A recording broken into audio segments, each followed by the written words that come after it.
যাতে ইনভেষ্টিগেশ্যন আৰু প্ৰসিকিউশ্যনটো চাব পাৰে সেই সম্পৰ্কেও আজি আমি আৰক্ষী অধীক্ষকসকলৰ লগত আলোচনা কৰিলো আৰু মই ভাবো যে এই আলোচনাখনৰ বা এই সন্মিলনখনে আমাৰ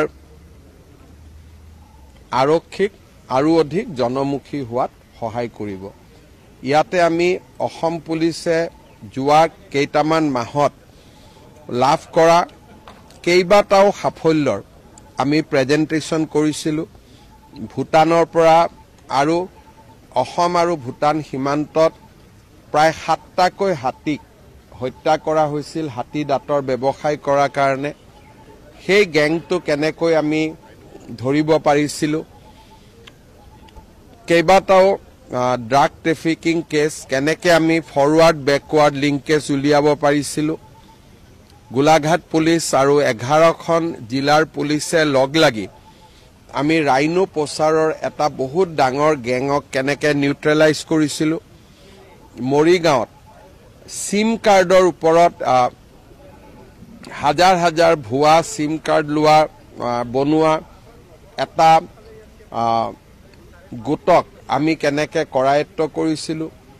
শোণিতপুৰ পুলিচে মিল একাউণ্ট অৰ্থাৎ ডুপ্লিকেট একাউণ্ট বনাই মানুহৰ পৰা হাজাৰ হাজাৰ টকা কেনেকৈ লুণ্ঠন কৰাৰ এটা আন্তৰ্জাতিক চক্ৰ এটাক আমি কেনেকৈ কৰায়ত্ব কৰিব পাৰিছিলোঁ আৰু নকল নোটৰ ডাঙৰ চক্ৰ এটাকো আমাৰ পুলিচে কেনেকৈ নিউট্ৰেলাইজ কৰিব পাৰিছিলে।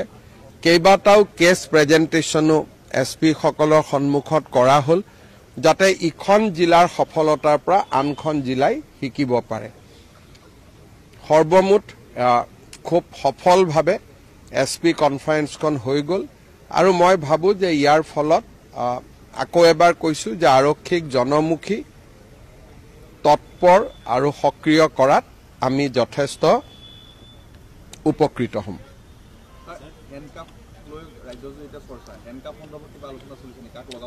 হেণ্ডকাফৰ আইনত দেখুৱাই আছে যদি মাৰ্ডাৰ আসামী হয়, সন্ত্ৰাসবাদী হয় বা এটেম্প টু মাৰ্ডাৰ কেছত থাকে তেতিয়াহ'লে হেণ্ডকাফ লগাব পাৰে, সেইটোতো আইনতে লিখা আছে।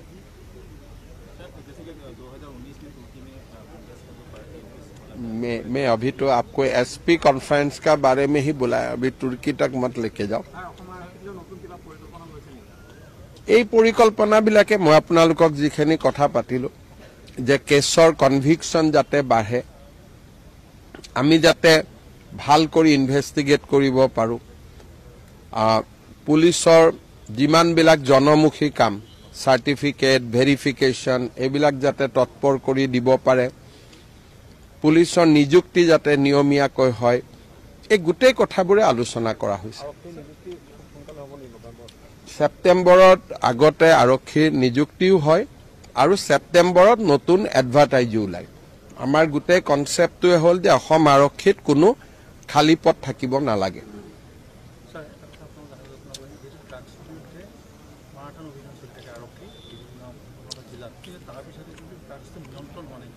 ড্ৰাগছ নিয়ন্ত্ৰণ হ'বই নোৱাৰে কাৰণ ই এটা বহুত ডাঙৰ চক্ৰ। মণিপুৰত আপোনালোকে জানে, মাইনমাৰত জানে, হাজাৰ হাজাৰ বিঘা মাটি পপি কাল্টিভেশ্যনত আছে। গতিকে এই যুঁজটো দীৰ্ঘদিনীয়া যুঁজ, এইটো এটা দুটা দিনত জিকিব পৰা যুঁজ নহয়। ই দীৰ্ঘদিন ধৰি তাক লাগি থাকিব লাগিব, 10 বছৰ 20 বছৰ আপুনি সংগ্ৰাম কৰি থাকিব লাগিব। ড্ৰাগছটো এনেকুৱা বস্তু সামান্য পেকেট এটা পকেটত লৈ আহিব, কোনেতো সন্দেহো নকৰে। সেইকাৰণে এই যুঁজখন এনেকুৱা যুঁজ যে ইয়াত ৰিজাল্ট 2 বছৰ 3 বছৰ কাৰণে নহয়, দীৰ্ঘম্যাদী এটাৰ পিছত এটা কেছ ধৰি তেওঁলোকক ফাইনেন্সিয়েলি উইক কৰি দিব লাগিব, হেণ্ডলাৰবিলাক ধৰিব লাগিব, তেওঁলোকৰ বেকৱাৰ্ড ফৰৱাৰ্ড লিংকেজ কৰি তেওঁলোকৰ মালিকৰ ওচৰলৈকে যাব লাগিব। এটা সময়ৰ পিছত আমি যাব নোৱাৰোঁ, নেক্সট এড্ৰেছটো মাইনমাৰত আহি যায়।